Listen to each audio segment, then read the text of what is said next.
Meu marido gritou no Natal: "Onde diabos você esteve, maldita? Minha família já está aqui há 1 hora com fome e a mesa ainda nem foi posta." Ele não fazia a menor ideia do que o esperava. E 25 de dezembro de 2023, 7 horas da noite. Eu estava parada na porta da minha própria casa, com a chave tremendo na minha mão, quando ouvi o grito: "Onde diabos você esteve, maldita?" A voz do Valdomiro atravessou a porta de madeira como uma lâmina. Meu estômago se revirou. Não pela raiva dele, eu já conhecia aquela raiva de cor, mas porque eu sabia o que vinha agora. Sabia que do outro lado daquela porta tinha gente. A família inteira dele. Todos esperando para me ver ser humilhada. Respirei fundo. O cheiro de antisséptico hospitalar ainda estava grudado na minha pele. Minhas veias latejavam onde a agulha da quimioterapia tinha entrado 4 horas atrás. Meu braço esquerdo estava roxo, escondido debaixo da blusa de manga comprida que eu escolhi justamente para isso. Abri a porta e lá estava ele, Valdomiro, 68 anos, cabelo grisalho penteado para trás, camisa social azul clara, aquela que eu passei na quinta-feira. Os olhos dele estavam vermelhos de raiva. Atrás dele, a sala de jantar estava cheia. Dona Cremilda, minha sogra, sentada na cabeceira como uma rainha no trono. Marcelo e Fabrícia no sofá, ela com aquela bolsa caríssima no colo. Juliano largado na poltrona, mexendo no celular. As cunhadas, os sobrinhos. 15 pessoas me olhando como se eu fosse uma empregada que chegou atrasada. Minha família já está aqui há 1 hora com fome e a mesa ainda nem foi posta. Ele berrou de novo, agora com plateia. E eu vi nos olhos de cada um deles. Ninguém ia me defender. Ninguém ia perguntar onde eu tinha estado. Ninguém ia dizer: "Calma, Valdomiro, onde ela estava que demorou?" Ninguém. Fabrícia soltou um risinho baixo e cochichou algo no ouvido do Marcelo. Dona Cremilda balançou a cabeça com desprezo. Juliano nem levantou os olhos do celular. E foi naquele momento, com a agulha da químio ainda ardendo no meu braço, com o gosto de bile na boca, com o laudo médico dentro da bolsa dizendo que meu corpo estava em guerra contra um tumor, que eu entendi uma coisa. Eles não sabiam. Nenhum deles sabia que eu tinha câncer. E sabe por quê? Porque em 6 meses, nenhum deles tinha perguntado como eu estava. Se você já sentiu que é invisível na própria casa, se inscreva no canal, porque essa história, ela ainda não acabou.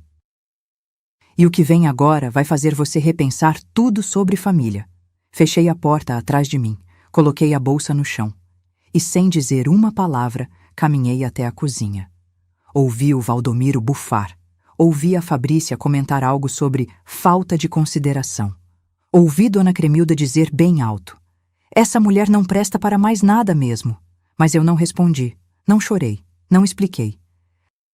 Porque naquele Natal, enquanto eu amarrava o avental e começava a tirar as travessas da geladeira, uma certeza queimou no meu peito como brasa viva. Eles iam pagar. Cada um deles, do jeito deles. E quando eu terminasse, eles iam entender o preço de 40 anos de invisibilidade. Mas para vocês entenderem como cheguei até aquele Natal, até aquele grito, até aquela porta, até aquela decisão, eu preciso voltar no tempo. Preciso contar como uma professora de música virou fantasma dentro da própria vida. E como esse fantasma decidiu assombrar todo mundo. 1983. Eu tinha 27 anos quando conheci Valdomiro numa festa de casamento em Campinas. Ele usava um terno bege e sorria fácil. Vendia imóveis. Tinha lábia, aquele jeito de te fazer sentir especial com meia dúzia de palavras. Eu era professora de música no Conservatório Municipal. Dava aulas de piano e violão. Ganhava bem para os padrões da época. 1.200 cruzeiros por mês, dinheiro que pagava meu apartamento pequeno perto do centro e ainda sobrava para eu ajudar minha mãe. Quando ele me pediu em namoro, 2 semanas depois daquela festa, eu achei que tinha encontrado um parceiro.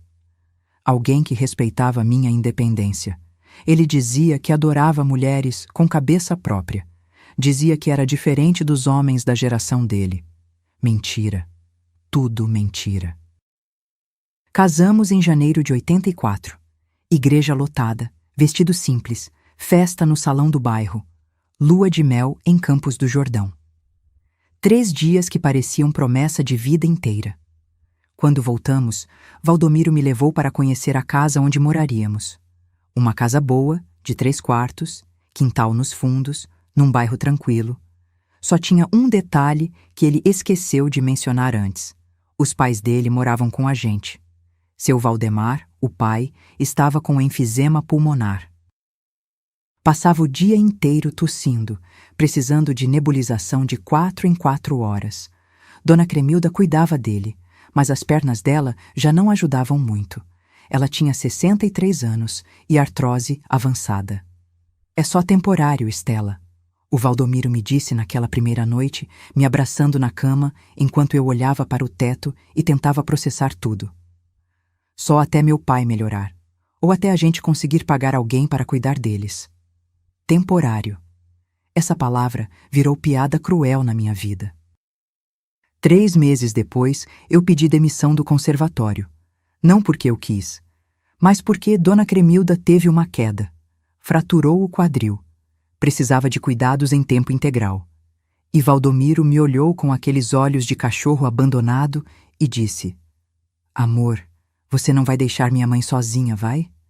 Como se fosse escolha. Como se fosse favor. Como se não fosse o primeiro tijolo da prisão que ele estava construindo ao meu redor. Eu tinha 28 anos. Minha carreira estava começando a decolar. Tinha recebido proposta para dar aulas particulares para filhos de gente importante na cidade. Tinha até uma chance de tocar num coral da igreja matriz. Larguei tudo. E sabe o que é pior? Na época, eu achei que estava sendo boa esposa. Achei que estava fazendo a coisa certa. Que família era sobre sacrifício?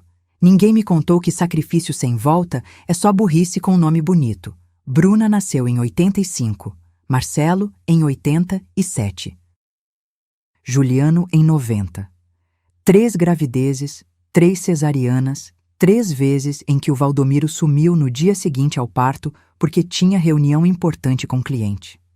E eu ali, sozinha, amamentando, trocando fralda, fazendo comida para a sogra, dando nebulização para o sogro, lavando montanha de roupa.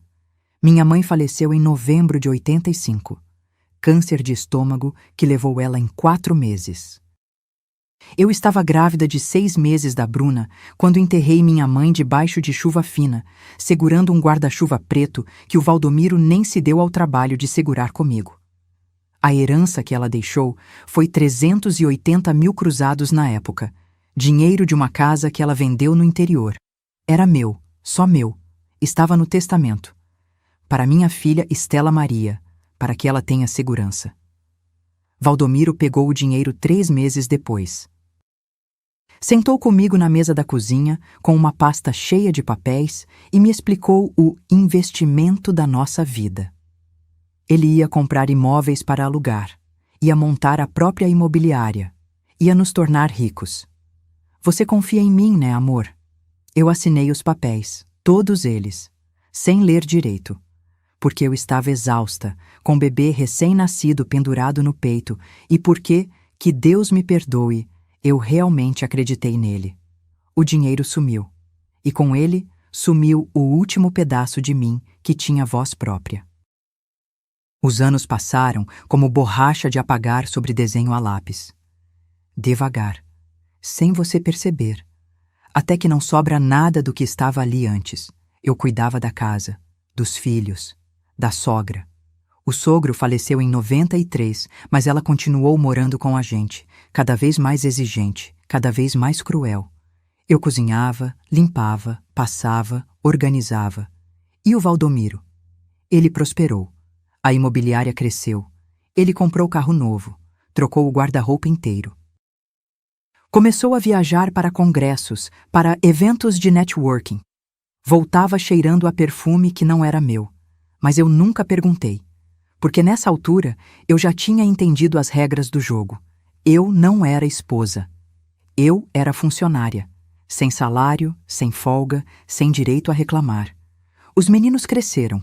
Bruna saiu de casa aos 22, casou com um advogado de São Paulo, sumiu. Ligava uma vez por mês, sempre correndo, sempre sem tempo para visitar. Marcelo entrou para trabalhar com o pai na imobiliária.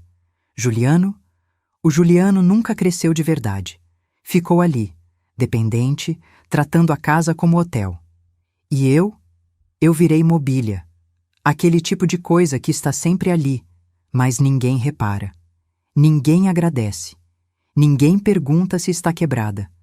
Até que em junho de 2023, meu corpo gritou o que minha boca nunca teve coragem de dizer. Um nódulo no seio esquerdo. Pequeno, duro, silencioso. Câncer. E quando a médica me deu o diagnóstico, sabe qual foi meu primeiro pensamento? Será que alguém lá em casa vai notar? Deixa eu te contar uma coisa que dói mais que qualquer quimioterapia. Descobrir que você foi roubada pela pessoa que jurou te proteger. Valdomiro construiu um império. 12 imóveis alugados espalhados por Campinas e região. Uma imobiliária com 3 corretores fixos e escritório de vidro na avenida principal. 2 carros, uma Hilux prata e um Corolla para o Marcelo. Conta bancária que eu nunca tive acesso, mas que permitia a Fabrícia desfilar com bolsa de R$ 6.000 e unhas de 400. Todo mundo achava que o Valdomiro era um self-made man. O homem que começou do zero e venceu na vida com trabalho duro e visão de negócio. Meus filhos contavam essa história com orgulho. Meu pai é um vencedor. Construiu tudo sozinho. Sozinho.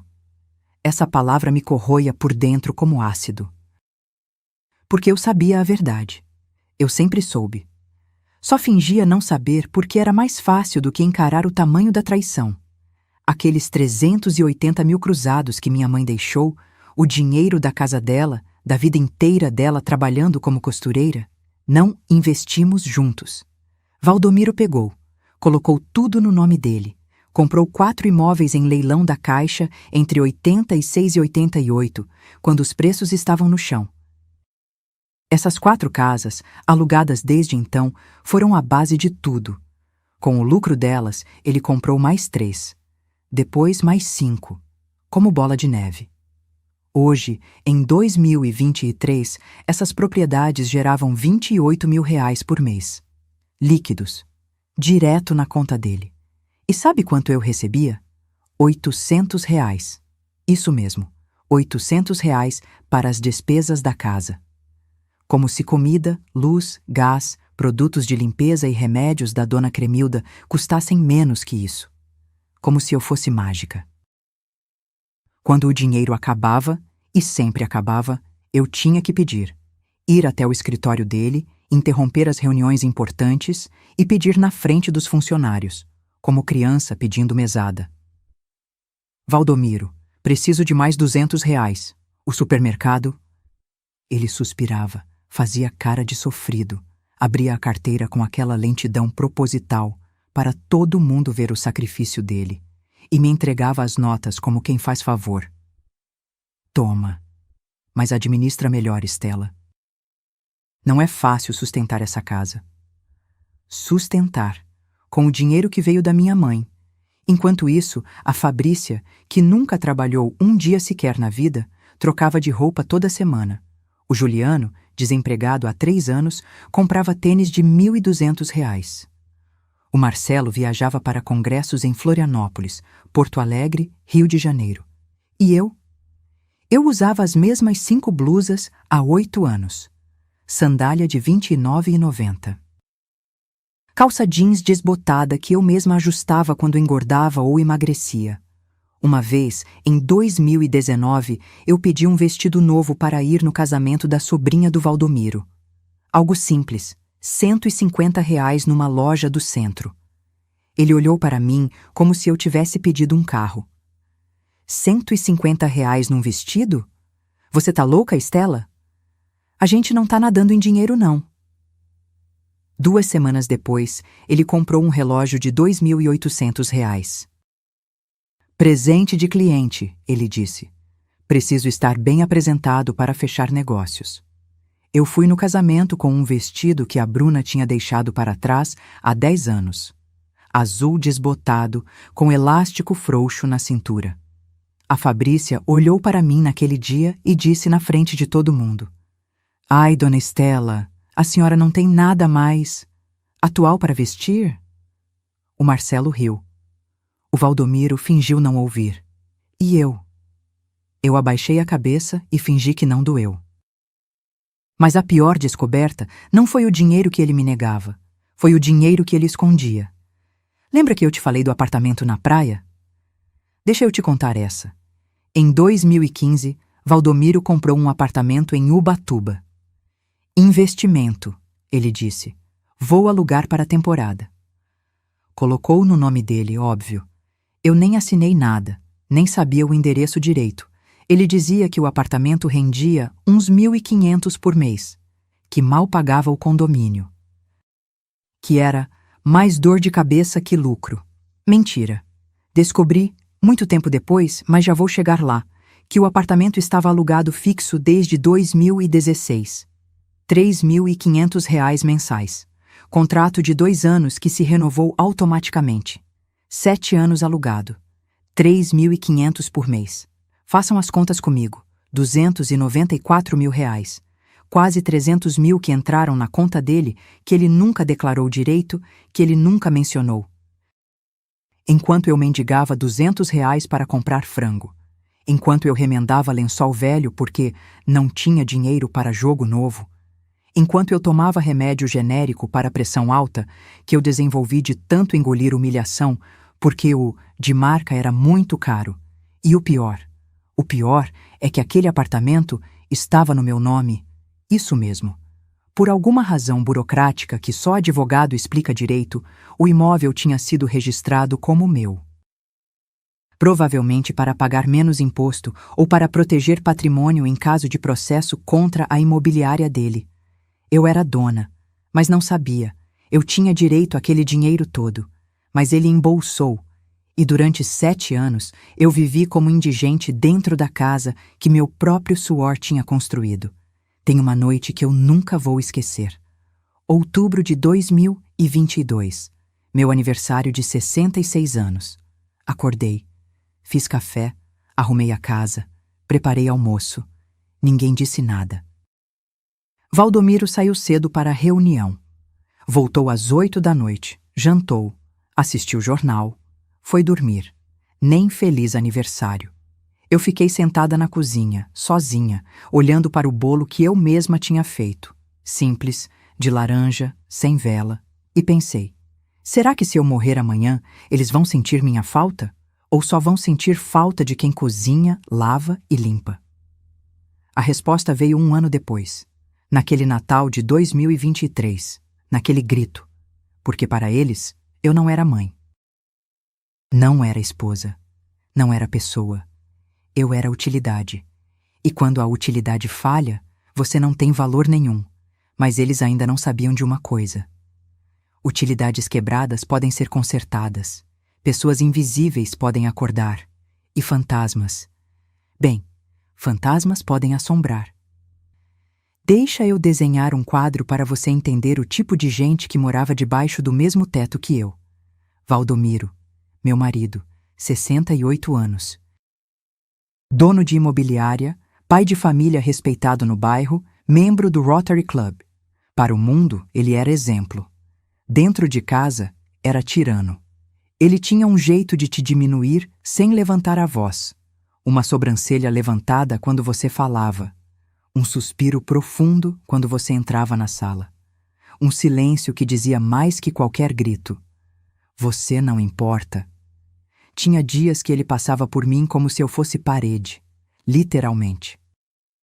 Eu falava bom dia e ele seguia para o banheiro sem nem piscar na minha direção.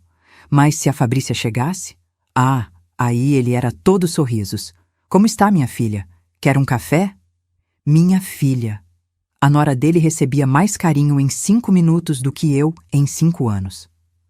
Dona Cremilda, minha sogra, 89 anos, vivendo com a gente desde 1993. Exatos 30 anos sendo tratada como rainha, enquanto eu era a súdita. Ela tinha uma cadeira especial na sala. Ninguém podia sentar nela. Era o trono da vovó, como o Juliano chamava. De lá, ela comandava tudo.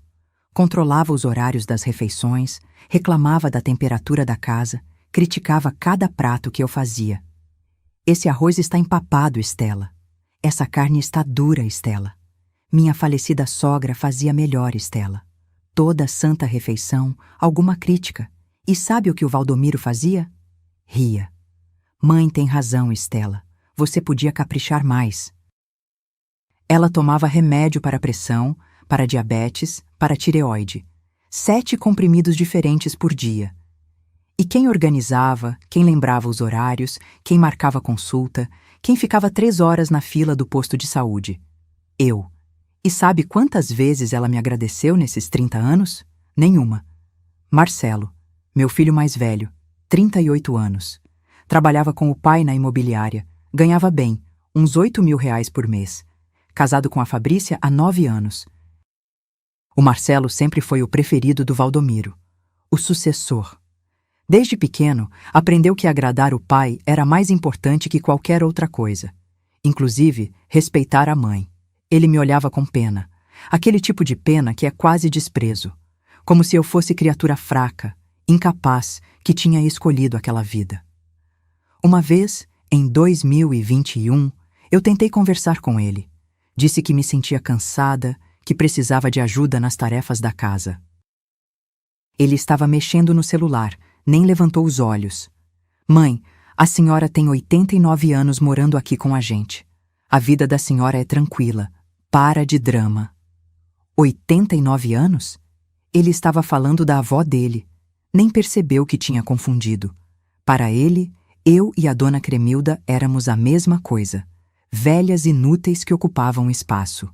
Fabrícia, a nora, 35 anos. Cabelo sempre impecável, unha sempre feita, roupa sempre cara. Nunca trabalhou.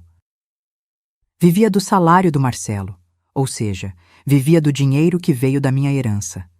Ela tinha um dom especial para me humilhar com um sorrisinho no rosto.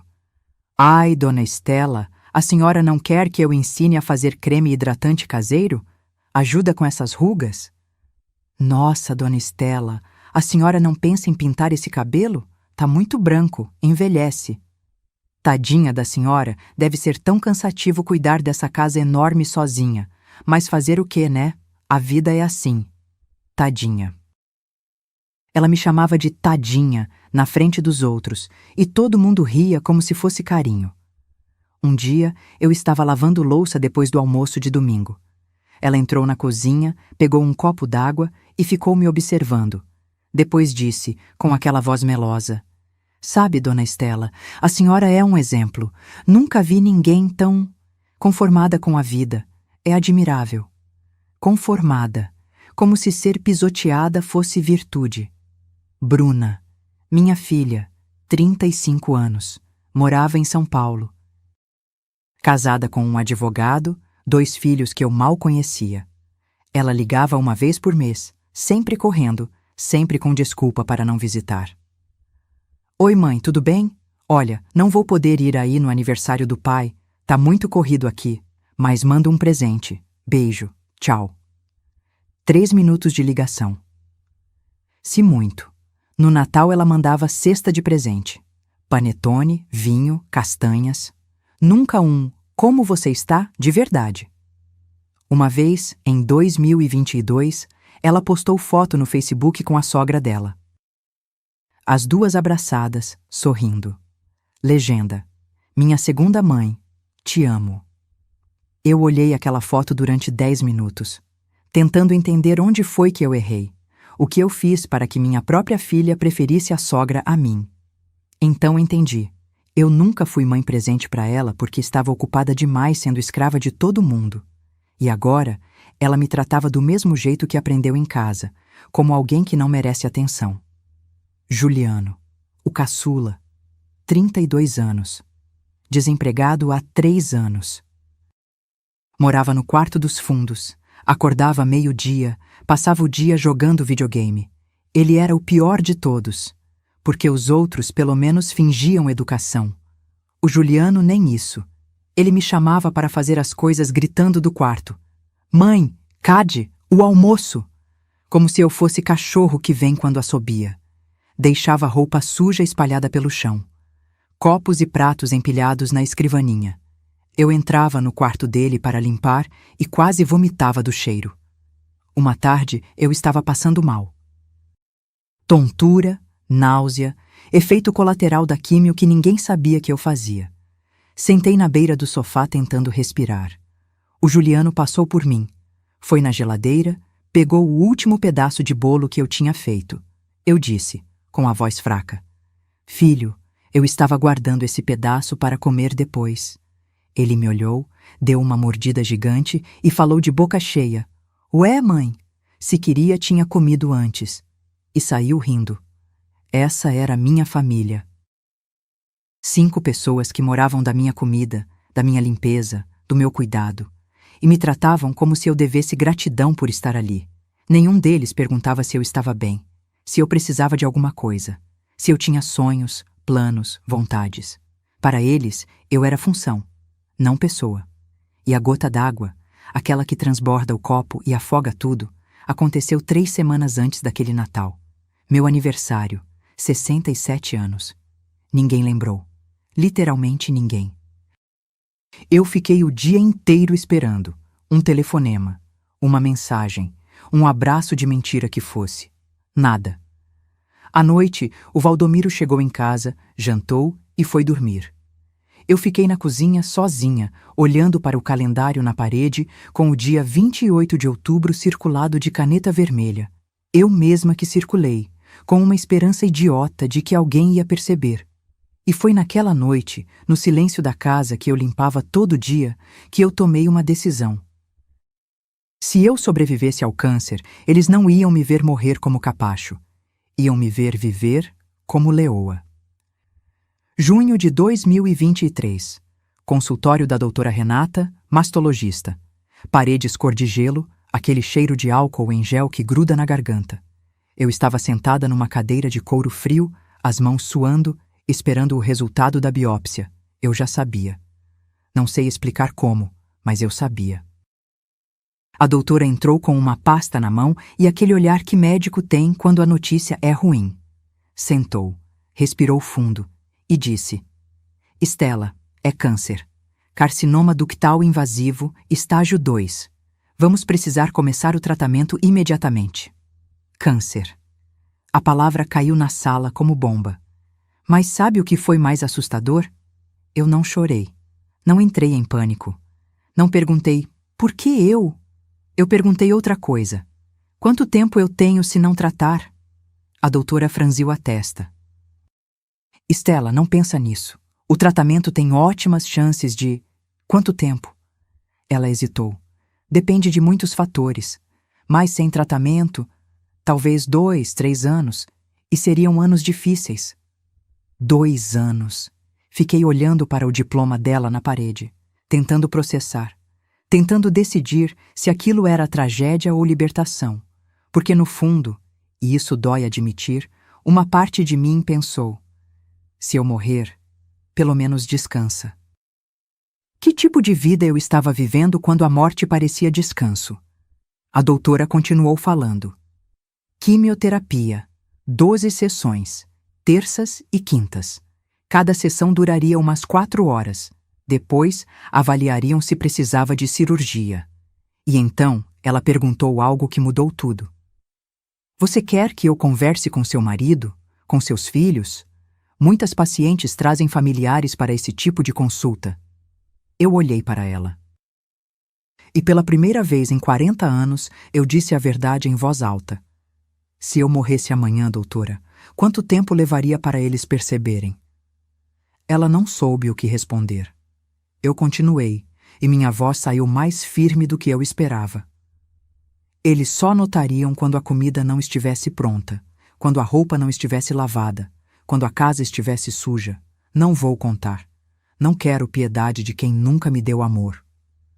Saí daquele consultório com receitas na bolsa e um plano na cabeça. Ia fazer o tratamento, mas em silêncio, e ia observar. Ia ver quanto tempo levaria para alguém, qualquer pessoa naquela casa, notar que eu estava doente. Spoiler, ninguém notou. Primeira sessão de quimioterapia, 12 de junho, terça-feira, 9 horas da manhã. Hospital Santa Mônica, ala de oncologia, 3º andar. Eu disse em casa que ia ao supermercado. Peguei a bolsa, coloquei boné, óculos escuros, como se estivesse fugindo. E estava fugindo da invisibilidade. A sala de químio era grande, poltronas cinza reclinadas em fileiras, mulheres e homens sentados, com agulhas nos braços, bolsas de soro pingando veneno que cura. Todo mundo com aquele olhar, medo misturado com esperança. Sentei na poltrona 17. A enfermeira, Janaína, foi gentil. Conversou comigo enquanto procurava a aveia. Perguntou se eu tinha vindo acompanhada. Não, estou sozinha. Ela apertou minha mão. Você é forte. Eu não me senti forte. Me senti idiota. Porque ali estava eu, 67 anos, enfrentando câncer sozinha, enquanto em casa tinha 5 adultos que nem perceberam minha ausência. A químio doeu. Não a agulha. Essa foi tranquila. Mas depois, o líquido gelado entrando na veia, o gosto metálico na boca, a náusea que começou devagar e foi crescendo como onda. 4 horas depois, saí de lá cambaleando. Peguei ônibus de volta. Parei no supermercado de verdade. Comprei leite, pão, frutas, para a mentira fazer sentido. Cheguei em casa 3:30 da tarde. Juliano estava na sala, grudado no videogame. Nem olhou para mim. Mãe, Cad, a comida? Tô com fome.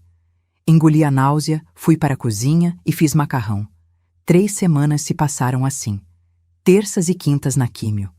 O resto da semana fingindo que estava tudo bem. Eu emagreci 6 quilos. Meu cabelo começou a cair. Eu prendia ele, usava lenço em casa, dizia que estava com caspa. Ninguém perguntou. Até que numa quinta-feira, 29 de junho, minha vida mudou por causa de uma conversa na sala de espera. Eu estava sentada, esperando ser chamada, quando uma senhora sentou ao meu lado. Cabelo grisalho curtinho, olhos azuis vivos, blusa florida, uns 70 e poucos anos. Ela olhou para mim e sorriu. Aquele tipo de sorriso que reconhece dor na outra pessoa. Primeira vez? 4ª sessão, eu respondi. Eu já terminei o meu tratamento. Vim só para o controle. 2 anos livre do câncer.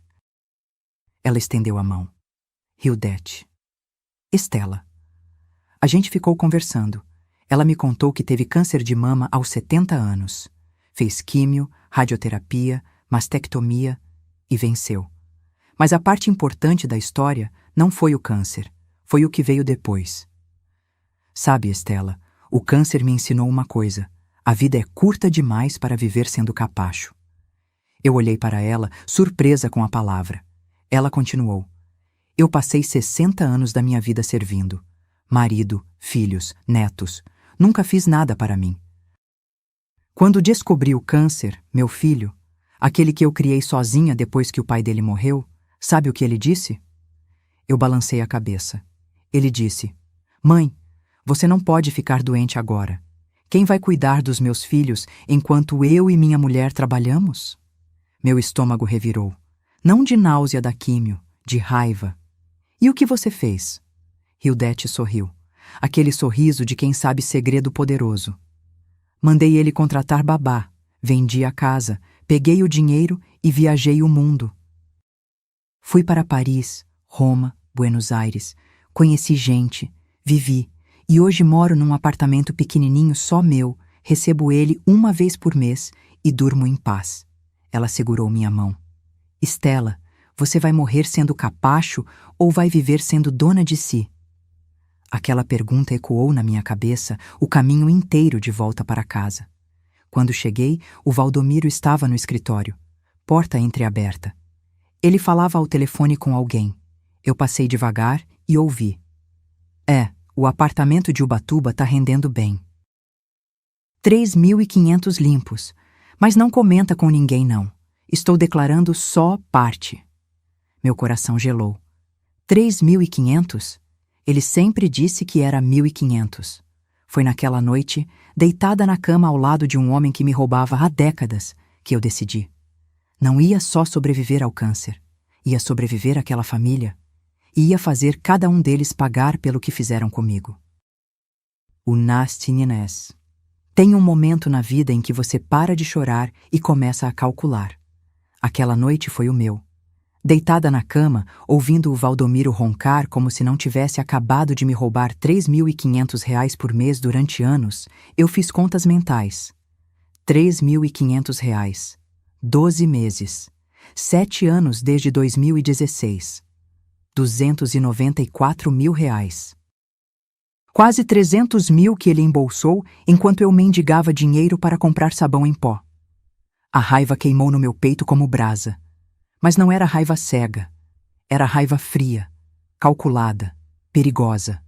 No dia seguinte, sexta-feira, esperei todo mundo sair. Valdomiro para o escritório, Marcelo também, Juliano para a casa do amigo. Uma raridade, mas acontecia. Dona Cremilda cochilava depois do almoço. Às 2 da tarde, eu estava sozinha. Fui até o escritório do Valdomiro. Aquele cômodo que ele sempre trancava, como se guardasse segredos nucleares. Mas eu conhecia cada canto daquela casa. Sabia que ele escondia a chave sobressalente dentro de um livro falso na estante da sala. Grandes Negócios do Século XX, um livro que ele nunca leu. Peguei a chave. Minha mão tremia. Não de medo, de adrenalina. Abri a porta. Entrei. Tranquei de novo por dentro. O escritório cheirava a couro e cigarro velho. Mesa de madeira maciça, computador, armário de arquivo com 4 gavetas. Eu tinha 1 hora, no máximo, antes da dona Cremilda acordar. Comecei pela gaveta de baixo. Pastas organizadas por ano. Contratos, documentos, recibos. Fui direto para os anos 80. 1985, 1986, e lá estavam, os contratos de compra dos primeiros 4 imóveis. Casa na Vila Industrial, 120 mil cruzados. Casa no Jardim Proença, 90 mil. Sobrado no Taquaral, 150 mil. Apartamento na Vila Nova, 80 mil. Total, 440 mil cruzados. E no rodapé de cada contrato carimbado: origem do recurso, recursos próprios.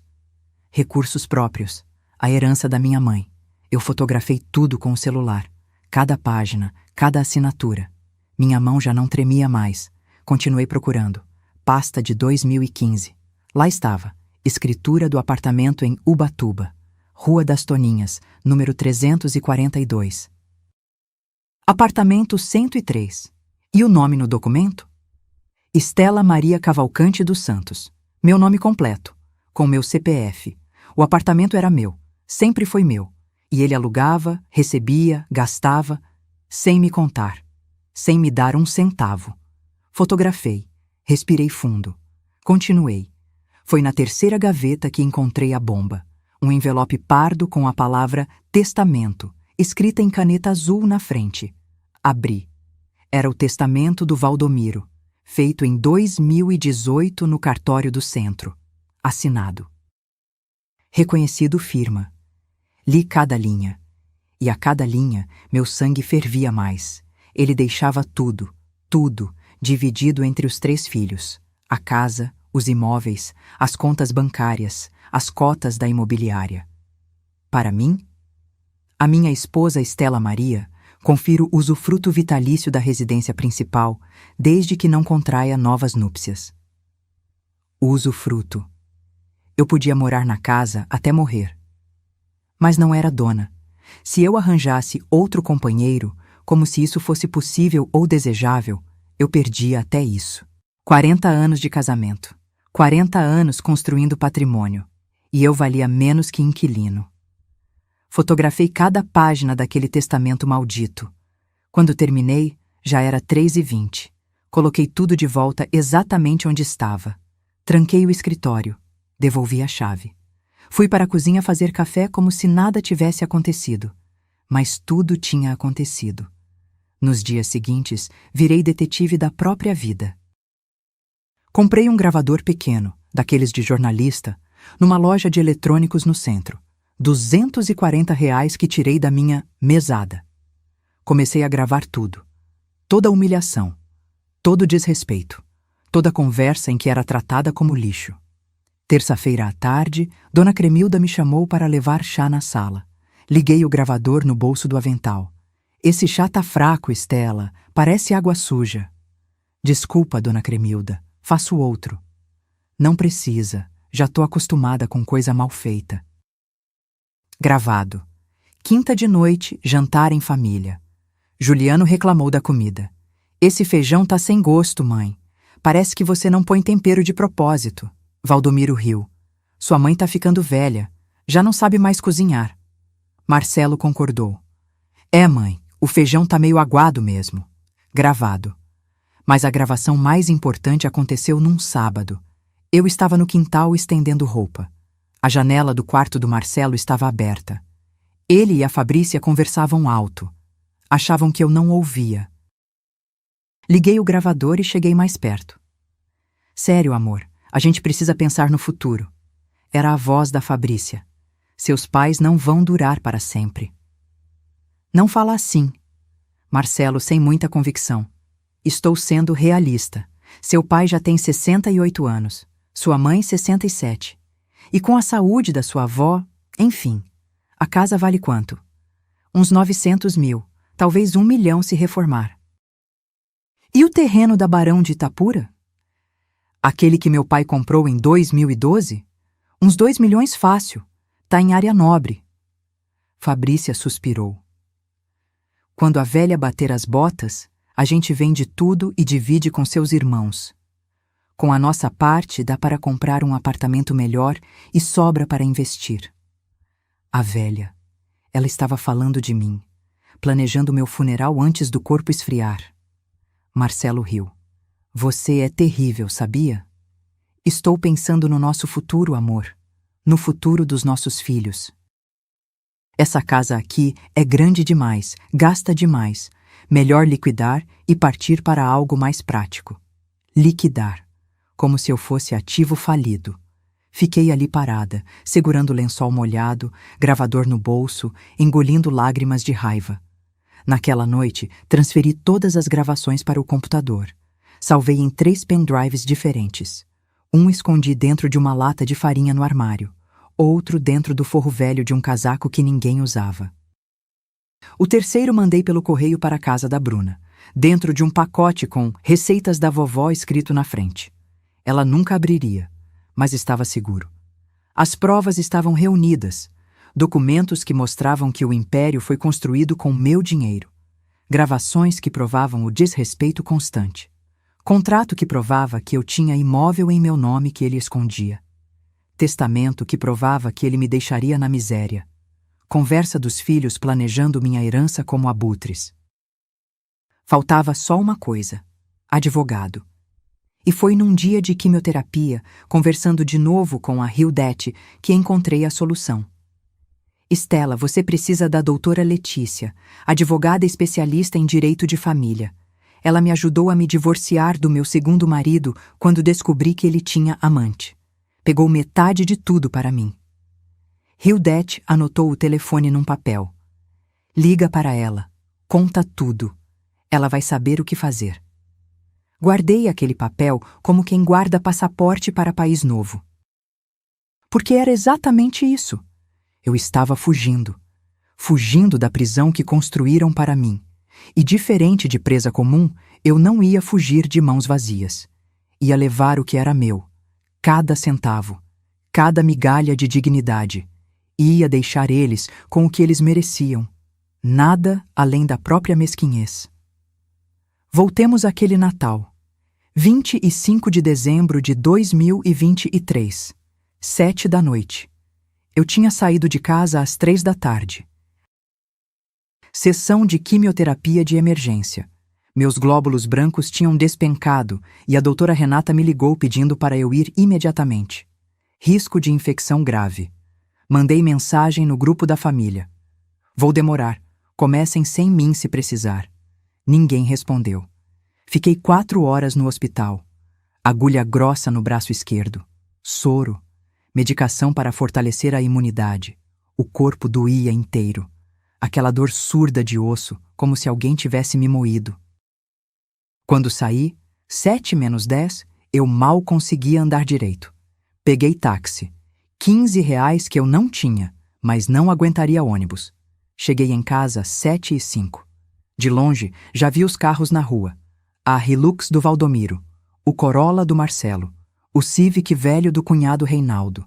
Mais 3 carros que eu não conhecia. Família inteira. Meu estômago apertou. Não de náusea da químio, de pavor, porque eu sabia o que vinha. Abri o portão devagar. Caminhei até a porta. A chave tremia na minha mão. Não de medo, de exaustão. E então veio o grito. Onde diabos você esteve, maldita? A porta se escancarou antes mesmo de eu terminar de girar a chave. Valdomiro estava ali, vermelho de raiva, veias saltadas no pescoço, dedo apontado para o meu rosto. Minha família já está aqui há 1 hora com fome e a mesa ainda nem foi posta. Atrás dele, a sala estava cheia. Contei rapidamente. 15 pessoas. Dona Cremilda no trono dela, cara de nojo. Marcelo e Fabrícia no sofá, ela com vestido vermelho de festa e colar de pérolas. Pérolas que custaram R$ 4.000, eu sabia porque ouvi ela contar para a cunhada. Juliano na poltrona, ainda de bermuda e chinelo, como se fosse churrasco de domingo. As cunhadas Sônia e Vera na mesa da sala, taças de vinho vazias na frente. Os sobrinhos adolescentes no chão, mexendo no celular. O cunhado Reinaldo em pé perto da TV, braços cruzados, olhando para mim como juiz olha para criminoso. Todos me encarando. Eu entrei. Fechei a porta atrás de mim com cuidado. Coloquei a bolsa no chão, a bolsa onde estava o laudo médico, o comprovante da sessão, a receita de antibióticos. Ninguém perguntou onde eu tinha estado. Ninguém percebeu que eu estava pálida, que eu tremia, que meus lábios estavam rachados de desidratação. Valdomiro continuou gritando. Você sabia que hoje era Natal? Sabia que minha família vinha jantar? E onde você estava? Dona Cremilda bateu a bengala no chão. Essa mulher não presta para mais nada mesmo. Irresponsável. Na minha época, esposa que se preze não deixava a casa nesse estado. Olhei para a mesa. Estava vazia, sem toalha, sem pratos, sem nada. A ceia estava na geladeira. Peru assado que eu tinha feito na véspera. Farofa, arroz à grega, rabanada, tudo pronto. Só faltava montar, mas eles não foram capazes nem de colocar prato na mesa. Fabrícia levantou do sofá, veio até mim com aquele sorriso venenoso. Pôs a mão no meu ombro, toque gelado, falso. Deixa que eu arrumo a mesa, dona Estela. A senhora está tão envelhecida, deve estar cansada, coitada. Coitada. Aquela palavra de novo. Sônia, a cunhada, riu. É mesmo, Fabrícia. Estela está com cara de quem passou o dia todo fazendo o quê? Dormindo? Elas riram juntas. Marcelo não disse nada. Só olhou para o lado, covarde. Juliano gritou lá do fundo. Mãe, você está de pirraça? O Natal é para servir a família. Para de drama e vai fazer sua obrigação. Minha obrigação. Eu olhei para ele. 32 anos. Desempregado. Vivendo às minhas custas. Me chamando para fazer minha obrigação. Valdomiro apontou para a cozinha. Vai logo, Estela. Todo mundo está esperando. E depois dessa vergonha, você ainda vai ter que ouvir o que eu tenho para falar. Eu fiquei parada ali. 5 segundos. 10, 15. Só olhando para todos eles. E naquele silêncio, eu tive uma revelação. Eu podia morrer ali mesmo. Colapso, parada cardíaca, qualquer coisa. E a primeira preocupação deles seria: quem vai fazer a ceia? Não onde ela estava. Não, ela está bem. Não, por que ela demorou. Quem vai fazer a ceia? porque para eles eu não era mãe, não era esposa, não era sogra, não era avó, não era pessoa. Eu era função. E funções não têm sentimento, não têm câncer, não têm dor. Respirei fundo. A agulha da químio ainda ardia no meu braço. O gosto amargo de remédio ainda estava na minha boca. Minha cabeça latejava, mas eu não disse nada. Não expliquei onde estive, não defendi, não chorei, porque naquele momento, olhando para aquelas 15 pessoas que esperavam que eu servisse enquanto meu corpo travava uma guerra pela sobrevivência, eu entendi algo fundamental. Eles não mereciam explicação, mereciam lição. Caminhei até a cozinha. Amarrei o avental, aquele avental azul desbotado que eu usava há 10 anos. Abri a geladeira. Comecei a tirar as travessas. Ouvi risadas na sala. Ouvi taças tinindo. Ouvi alguém ligando a televisão. A vida deles seguindo normal enquanto eu sangrava por dentro. Mas enquanto eu montava aquela ceia, enquanto colocava cada prato na mesa, cada talher no lugar, cada guardanapo dobrado, uma certeza queimava no meu peito como ferro em brasa. Aquela era a última ceia que eu fazia para eles. A última vez que eu seria função. A última vez que eu engolia a humilhação como quem engole remédio amargo. Porque eu tinha segredo que eles não sabiam. Tinha documentos, gravações, provas, plano. E nos próximos meses, cada um deles ia entender o preço de 40 anos de invisibilidade. Iam aprender que fantasma não assombra só à noite. Assombra para sempre. Servia a ceia em silêncio absoluto. Eles comeram, riram, brindaram. Ninguém disse obrigado. Ninguém disse estava gostoso. Ninguém notou que eu não comi nada. À meia-noite, quando todos foram embora, deixando pilha de louça suja, restos de comida na mesa, vinho derramado no chão, eu sentei sozinha na cozinha. Olhei para aquela bagunça e sorri, porque caos na cozinha eu podia limpar. Caos na vida deles, quando eu terminasse, ninguém ia conseguir arrumar. 2 de janeiro de 2024, 9 horas da manhã. Escritório da doutora Letícia Fonseca, especialista em direito de família. 13º andar de um prédio comercial no centro de Campinas. Eu estava sentada numa sala com paredes de vidro, vista para a cidade inteira. A advogada na minha frente tinha uns 45 anos, cabelo castanho preso em coque, óculos de grau, terno cinza impecável. Ela olhou para mim com aquela seriedade de quem já viu de tudo. Dona Estela, me conte sua história do início, sem pressa, sem vergonha. Tudo o que disser aqui fica entre nós. E eu contei. Tudo. 40 anos de casamento. A herança da minha mãe que virou o império dele. Os 380 mil reais que sumiram no nome de investimento conjunto. O apartamento em Ubatuba que estava no meu nome, mas eu nunca soube. Os aluguéis de 3.500 reais que ele embolsava há 7 anos. O testamento onde eu valia menos que móvel velho. As gravações das humilhações. A conversa do Marcelo e da Fabrícia planejando minha herança antes do corpo esfriar. Falei durante 1h30. Quando terminei, tinha lágrimas escorrendo pelo meu rosto, mas não eram lágrimas de tristeza. Eram de raiva. Doutora Letícia ficou em silêncio por alguns segundos. Depois tirou os óculos, limpou com um lenço e disse: Dona Estela, na minha carreira de 23 anos, já vi muita baixaria, mas seu caso me revolta pessoalmente. Ela abriu uma pasta. Vamos fazer o seguinte.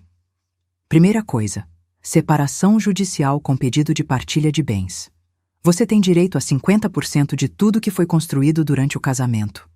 E com as provas que você trouxe, especialmente os contratos de 85 mostrando a origem do capital, podemos provar que o patrimônio inicial veio de você. Meu coração acelerou. Segunda coisa, vamos entrar com ação de sonegação patrimonial. Esse apartamento que está no seu nome, você tem direito a todos os aluguéis que foram pagos desde 2016. São 300 mil reais aproximadamente. Com juros e correção, vamos buscar 400 mil. 400 mil reais. Terceira coisa, as gravações. Elas provam violência psicológica, o que nos dá base para pedir danos morais. Não garanto que o juiz vai conceder, mas vamos tentar. Ela fechou a pasta e me olhou direto nos olhos. Mas preciso que você entenda. Isso vai ser guerra. Seu marido vai contratar advogado, vai tentar te pintar como louca, interesseira, oportunista. Seus filhos vão ficar do lado dele. Você tem certeza que quer seguir em frente? Eu não hesitei nem um segundo. Doutora, eu tenho câncer. Passei 6 meses fazendo quimioterapia sozinha, enquanto aquela família me tratava como empregada. Se eu vou morrer algum dia, e todo mundo vai, prefiro morrer de pé, com dignidade. Do que morrer de joelhos pedindo migalha. Ela sorriu, aquele tipo de sorriso de quem reconhece guerreira do outro lado da mesa. Então vamos à guerra. Assinei o contrato. 15 mil reais de honorários.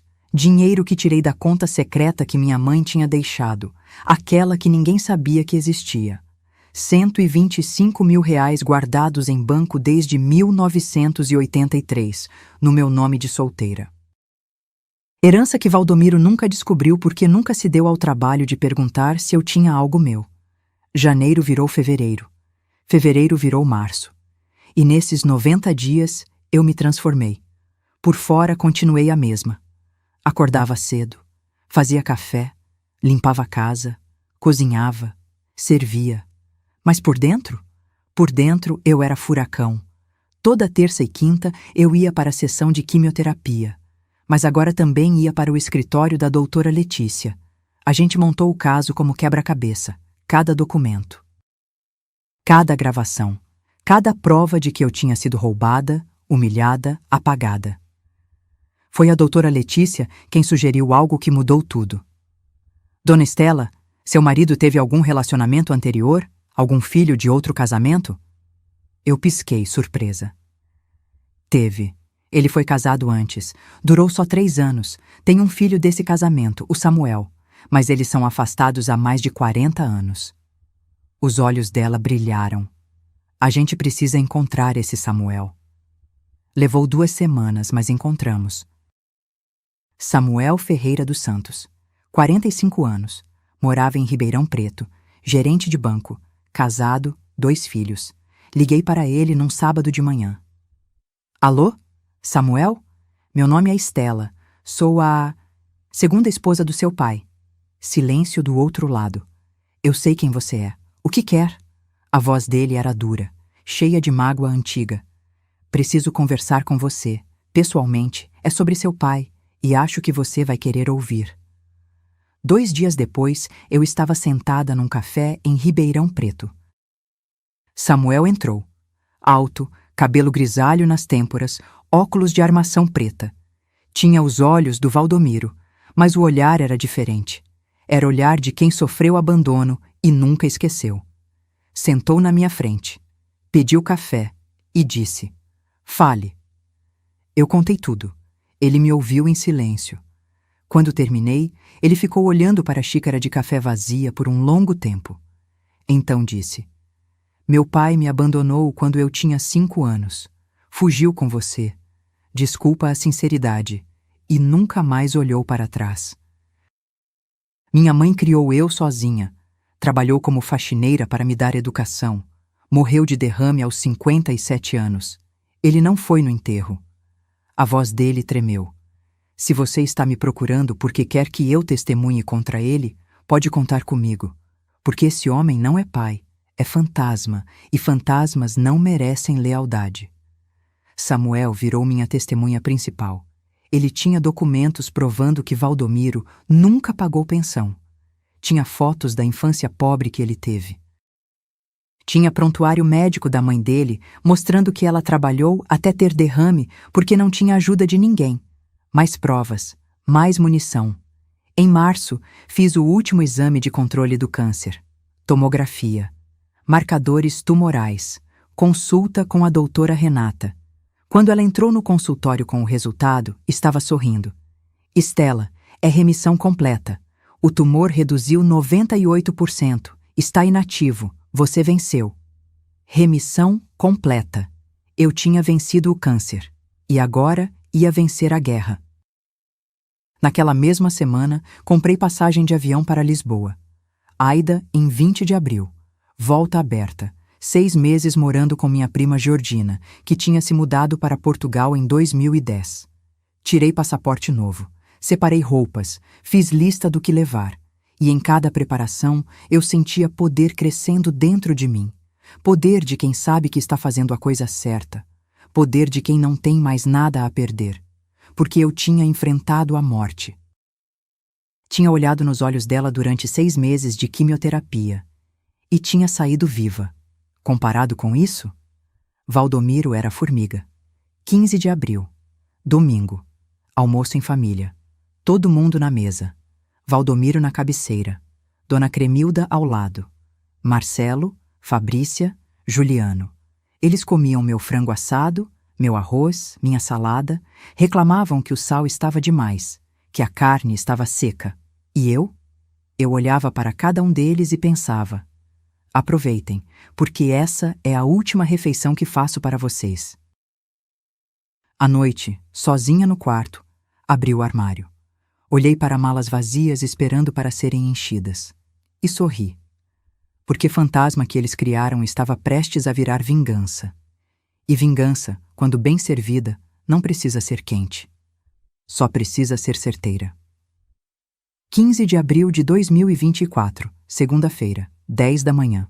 Eu criei um grupo no WhatsApp, Reunião Família Santos. Adicionei todo mundo, Valdomiro, Marcelo, Fabrícia, Juliano, Bruna. Mandei uma mensagem. Jantar especial hoje às 19 horas. Preciso falar com todos. É importante. Presença obrigatória. Marcelo respondeu: Mãe, que mistério é esse? Eu: hoje à noite vocês vão entender. Passei o dia cozinhando. Fiz o melhor que eu sabia fazer. Lasanha de forno com molho branco. Medalhões de filé ao molho madeira. Batatas gratinadas. Salada Caesar.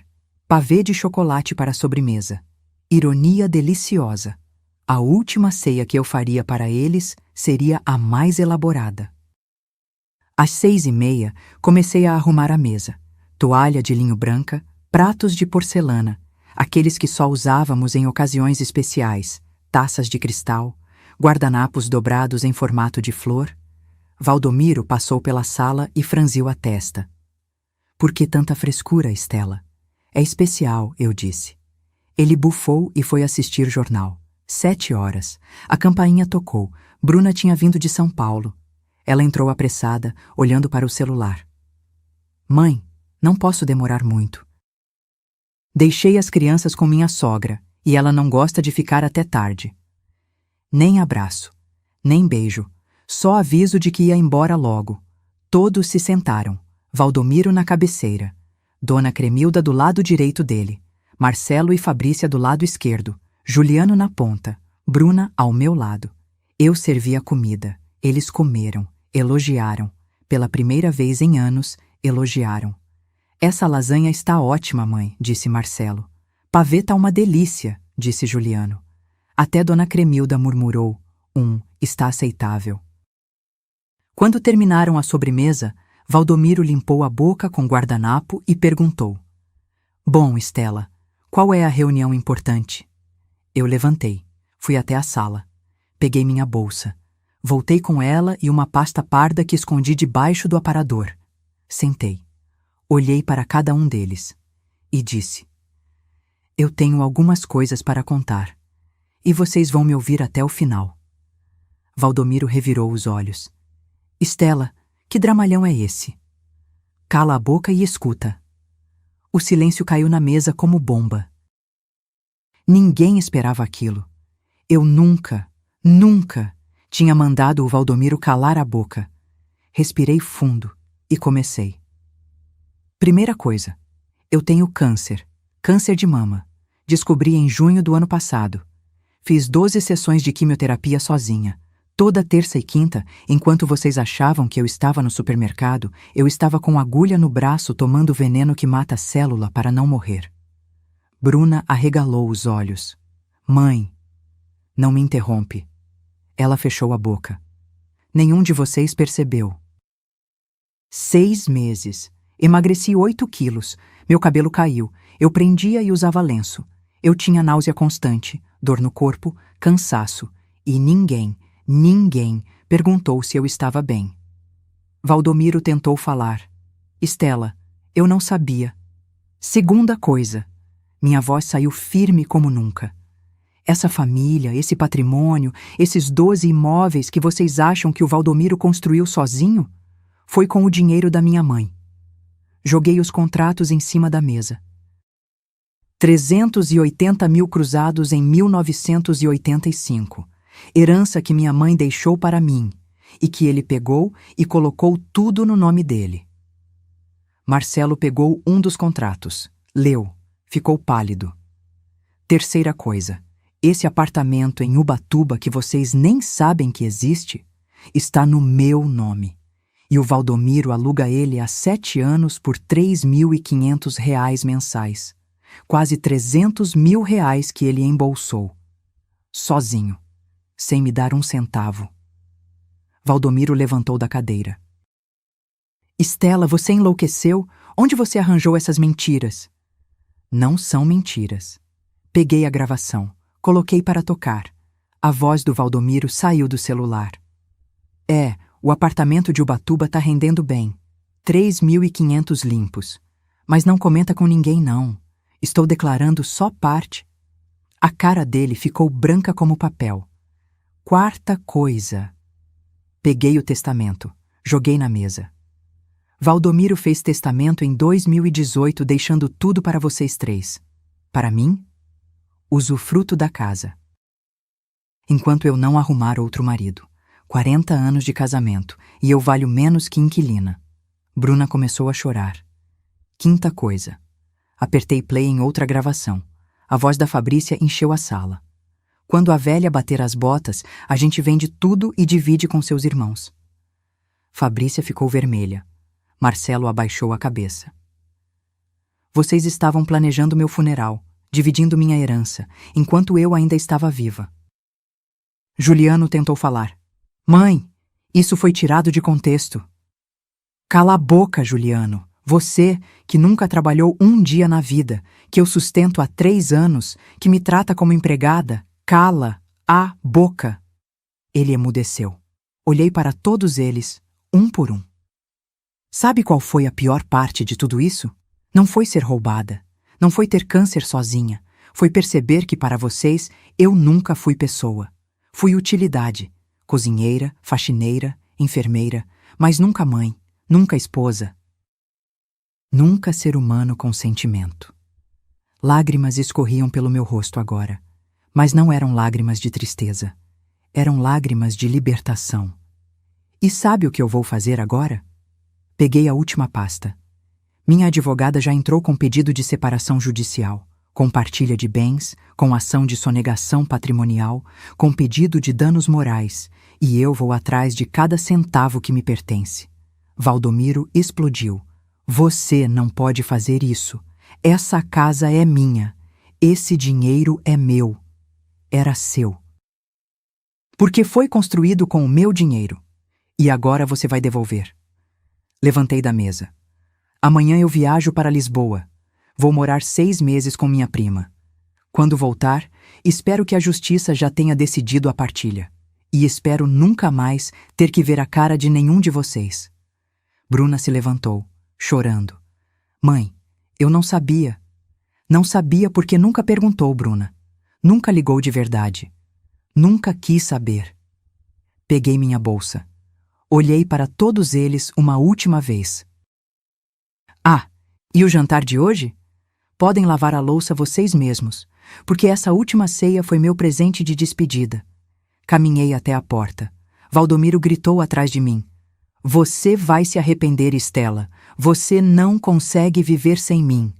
Eu parei, virei e sorri. Valdomiro, eu já morri vivendo com você. Agora eu vou descobrir como é viver de verdade. E saí. Dormi num hotel naquela noite. Melhor noite de sono em 40 anos. 30 dias depois. 15 de maio de 2024. Eu estava em Lisboa, tomando café da manhã na varanda do apartamento da minha prima Georgina, quando o celular tocou. Doutora Letícia. Dona Estela, temos novidades. Boas novidades. Meu coração disparou. O laudo pericial saiu. O perito analisou todos os documentos, rastreou a origem do capital, verificou os contratos de 1985. Está tudo comprovado. O patrimônio inicial veio da sua herança. A juíza aceitou todos os argumentos. Fechei os olhos, respirei fundo. E agora? Agora a gente negocia. O advogado do Valdomiro já ligou pedindo acordo. Ele sabe que vai perder feio se isso for a julgamento. Quer resolver rápido. Quanto ele está oferecendo? 6 imóveis dos 12, mais R$300 mil em dinheiro referente aos aluguéis sonegados de Ubatuba. E a casa fica com você. Ele que saia. 6 imóveis. R$300 mil. A casa era mais do que eu imaginei conseguir. Aceita, eu disse. Tem certeza? A gente pode pressionar por mais. Não quero mais nada dele além do que é meu por direito. Aceita o acordo. Quanto antes isso acabar, melhor. 10 dias depois, acordo homologado judicialmente. 25 de maio de 2024. Os 6 imóveis que ficaram comigo eram os melhores. 2 casas no Taquaral, um sobrado na Bela Vista, o apartamento em Ubatuba, uma casa comercial na avenida principal e um terreno na região da Lagoa do Taquaral. Valor de aluguel mensal: R$14 mil, líquidos, direto na minha conta, mais os 300 mil de indenização, que viraram 420 mil com juros e correção monetária. O apartamento de Ubatuba voltou oficialmente para meu nome, com todos os direitos. Expulsei o inquilino antigo e coloquei para aluguel por temporada, rendendo muito mais. Mas o melhor não foi o dinheiro, foi ver o império desmoronar. Valdomiro precisou vender a imobiliária. O escritório bonitinho de vidro na avenida, fechado, placa de vende-se na porta. Os 3 corretores que trabalhavam com ele, demitidos. Ele vendeu por R$250 mil, menos da metade do que valia, porque estava desesperado. Precisava pagar advogado, pagar as custas do processo, pagar a parte dele do acordo. A Hilux, vendida. O Corolla que o Marcelo usava, vendido também. Ele teve que alugar um apartamento de 2 quartos num bairro distante, sozinho. Tendo que cozinhar, lavar roupa, limpar casa. Descobri depois, pela Bruna, que ele queimou arroz 3 vezes na primeira semana. Que ligou para ela chorando, pedindo para ela ensinar a usar máquina de lavar. Chorando. O homem que me humilhou durante 40 anos estava chorando porque não sabia fritar um ovo. Marcelo perdeu o emprego quando a imobiliária fechou. Ficou 4 meses desempregado. Tentou arrumar vaga em outras imobiliárias, mas ninguém contratava. Todo mundo sabia do processo, do escândalo. E a Fabrícia? Ah, a Fabrícia. 2 meses depois que o dinheiro acabou, ela pediu separação. Pegou a filha e foi morar com a mãe dela. Marcelo ficou sozinho num apartamento alugado, ganhando R$3.500 como vendedor numa loja de materiais de construção. As bolsas de R$6 mil, as unhas de 400, as viagens, acabou tudo. Descobri que ela já estava namorando outro, um empresário dono de concessionária. Não perdeu tempo. E o Marcelo teve coragem de me ligar 3 meses depois de tudo. Mãe, eu errei. Eu não sabia que o pai fazia aquilo com você. Eu fiquei em silêncio. Mãe, você está aí? Estou. Eu queria pedir desculpas. De verdade. Marcelo, eu disse, com voz calma. Você sabia que eu era desrespeitada. Você via. Você ria junto. Você nunca me defendeu. Não porque não sabia, mas porque não se importava. Ele começou a chorar no telefone. Mas eu te perdoo, continuei. Porque guardar raiva de você seria dar poder que você não merece ter sobre mim. Mas perdoar não significa esquecer. E não significa voltar. Desliguei. Juliano? Esse teve que crescer na marra. Sem casa, sem mãe para cozinhar, sem mesada do pai, porque o pai agora estava pobre também. Ele precisou procurar emprego. qualquer emprego. Conseguiu vaga de atendente numa lanchonete. Salário mínimo. R$ 1.412. O garoto que me tratava como empregada agora limpava a mesa, lavava chão, atendia cliente mal-educado. Poético, não? Bruna foi a única que tentou de verdade. Ela veio me visitar em Lisboa em julho. Trouxe as crianças, meus netos que eu mal conhecia. Sentamos num café em Alfama. Ela chorou, pediu desculpas, de verdade. Mãe, eu fui uma filha horrível. Eu estava tão preocupada com minha vida que esqueci de você. Eu sabia que o pai tratava você mal. Eu via. E fingia que não via porque era mais fácil. Ela segurou minha mão.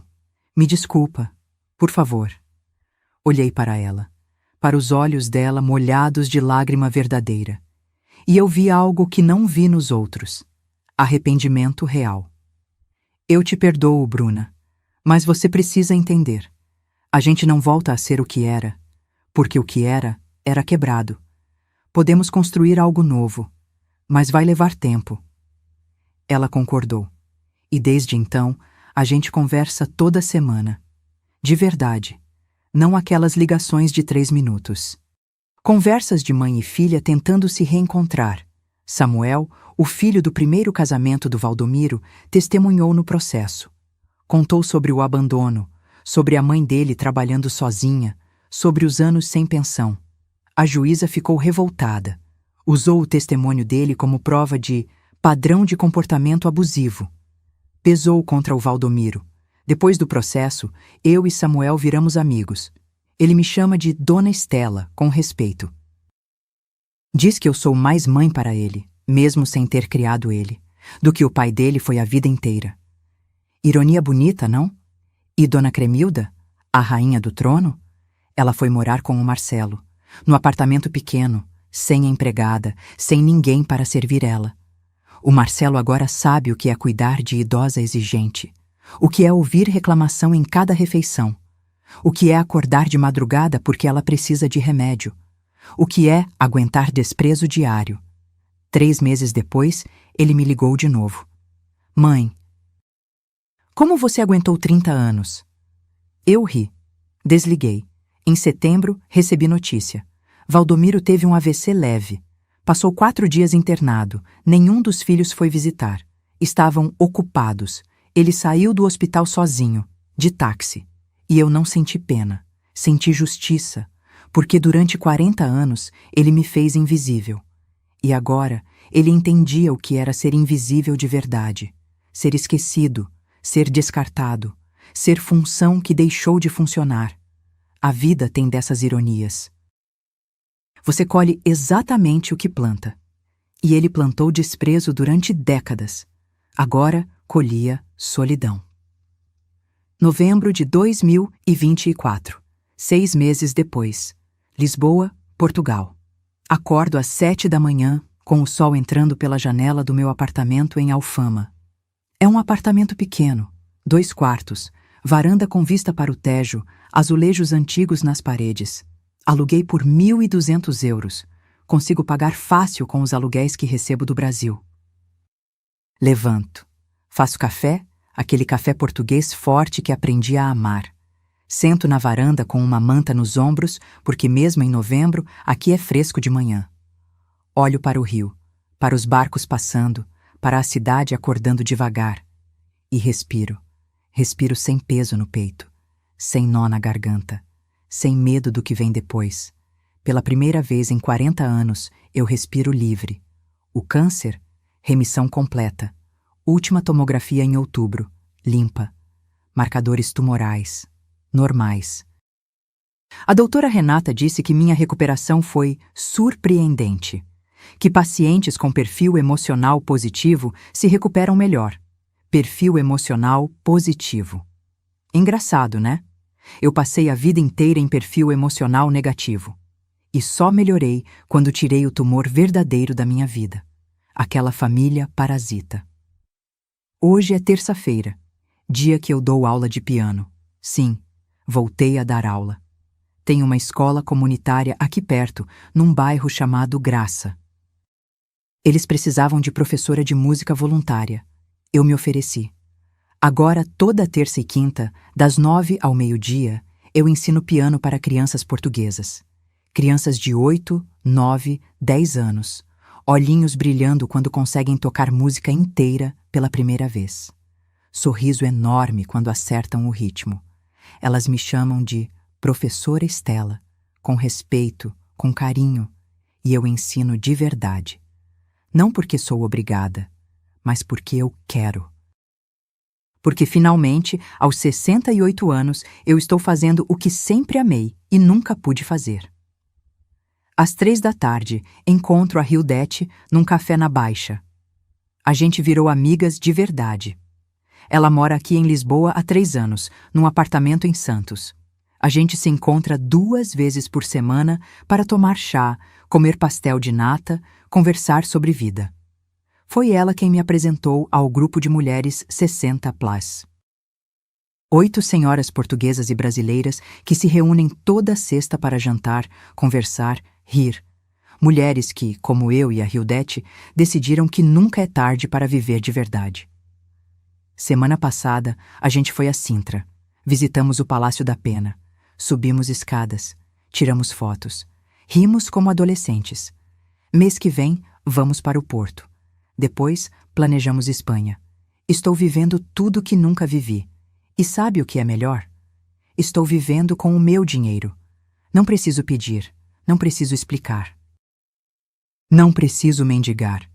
14 mil reais mensais dos aluguéis dão quase 3 mil euros. Vivo bem, viajo, guardo, ajudo quem precisa. Semana passada, doei 1.000 euros para a instituição que ajuda mulheres vítimas de violência doméstica. Porque violência não é só soco. Às vezes, é apagar alguém aos poucos. E eu sei exatamente como isso é. Bruna veio me visitar de novo em outubro. Dessa vez, ficou uma semana inteira. Trouxe os meninos. A gente andou pela cidade, comeu nos restaurantes, conversou de verdade. Uma noite, ela me disse: "Mãe, você está diferente, mais leve, mais viva." Eu sorri. Estou, porque pela primeira vez eu estou vivendo para mim. Não para agradar, não para servir, para mim. Ela abraçou eu e chorou. Eu queria ter percebido antes. Não importa mais, eu disse. O que importa é agora. Ontem recebi carta do Brasil, do Marcelo, carta manuscrita, 4 páginas. Ele contou que perdeu a casa, que está morando num apartamento pequeno com a avó, que a Fabrícia casou de novo e não deixa ele ver a filha direito, que está trabalhando duro, acordando cedo, voltando tarde. No final da carta, ele escreveu: "Mãe, agora eu entendo. Entendo o que a senhora aguentou. Entendo o peso. Entendo a solidão. Me desculpa por ter demorado tanto para enxergar. Eu te amo. E espero que um dia a senhora consiga me perdoar de verdade." Guardei a carta numa gaveta. Não porque não perdoei. Eu já perdoei. Mas porque perdoar não significa esquecer. E não significa voltar a ser capacho. Algumas pontes a gente reconstrói, outras a gente deixa queimada, para lembrar de nunca mais atravessar. Hoje à noite vou ao Fado. Tem uma casa pequena no bairro Alto onde cantam músicas de saudade, de amor, de dor. Eu vou sozinha.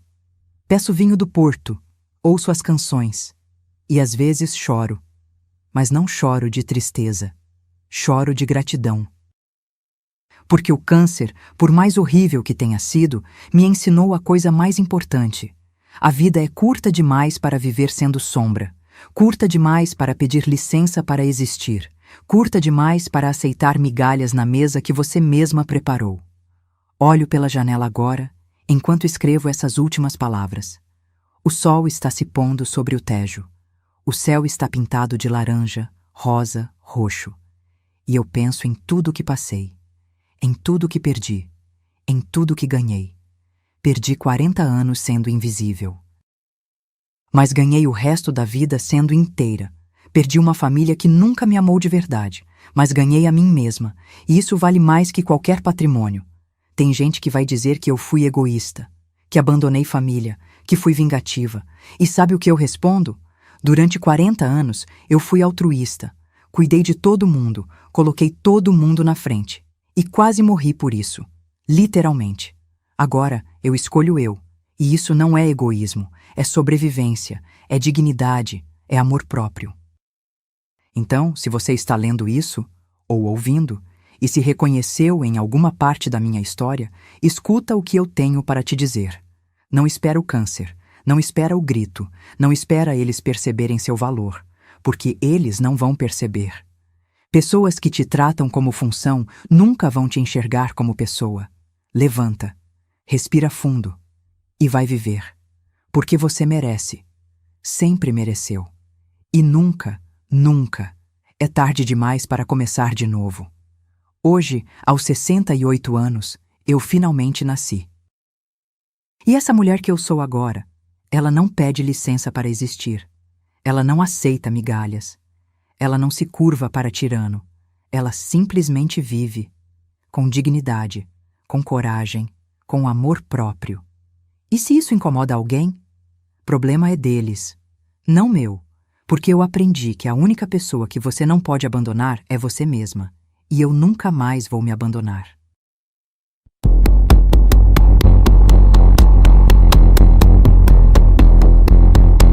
Se essa história tocou seu coração de alguma forma, deixe um comentário contando de onde você está assistindo. Escreva sua cidade, seu país. Vamos criar uma corrente de mulheres que se apoiam, que se entendem, que sabem que nunca é tarde para recomeçar.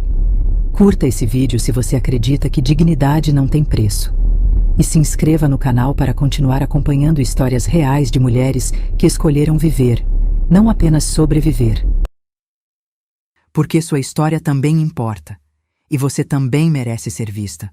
Um abraço forte. E lembra, você é muito mais do que as funções que te atribuíram. Você é pessoa, inteira, completa, valiosa. E isso ninguém pode tirar de você.